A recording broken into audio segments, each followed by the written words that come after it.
നിലമ്പൂർ വിധി എന്തെന്നറിയാൻ ഇനി നേരം വെളുക്കുന്നതുവരെ മാത്രം കാത്തിരുന്നാൽ മതി. രാഷ്ട്രീയ ചൂട് വീശിയടിക്കുകയാണ്. സമർപ്പണവും തന്ത്രശുദ്ധിയും എല്ലാം ചേർന്ന പ്രചാരണവുമായി LDF സ്ഥാനാർത്ഥി സ്വരാജ് പ്രചരണത്തിൽ മുന്നേറുന്നത് നമ്മൾ കണ്ടു. മറുവശത്ത് UDF നേരിടുന്നത് LDFനെ മാത്രമല്ല, തങ്ങളുടെ തന്നെ നിഴലുകളെയും കൂടെയാണ്.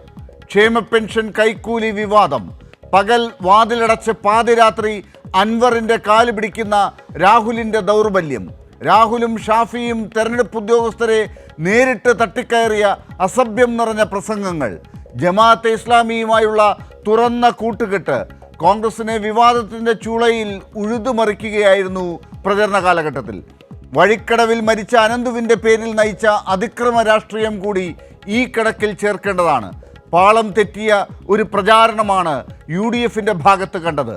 ഇതിനിടെ അൻവർ UDFൻ്റെ വോട്ടുകൾ ചോർത്തിയെടുക്കുന്നതിൻ്റെ സൂചനകളും കണ്ടു.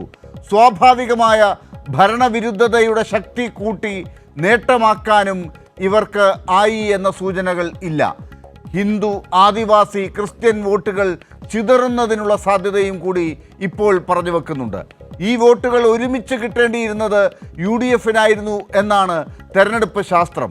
അവിടെ പക്ഷേ നിരാശയുടെ ചിത്രമാണിപ്പോൾ UDFന്.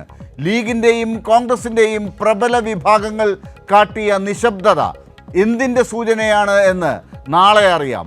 അതിനിടയിൽ കോലീബി നിലമ്പൂരിലും എന്ന് സൂചന നൽകി NDA സ്ഥാനാർത്ഥി മോഹൻ ജോർജ് ഇന്ന് രംഗത്ത് വന്നിട്ടുണ്ട്. ഷൗക്കത്ത് ജയിക്കണം എന്ന വാദവുമായി അൻവറും. എങ്കിലും ഇപ്പോഴത്തെ കണക്കുകളും ജനമനസ്സിൻ്റെ ഊർജവും പൊതു ട്രെൻഡും പറയുന്നത് നേരിയ ഭൂരിപക്ഷത്തിന് നിലമ്പൂർ സ്വരാജിനൊപ്പം ഉയരും എന്നാണ്. കൂട്ടലും കിഴിക്കലും രാവിലെ വരെ മാത്രം.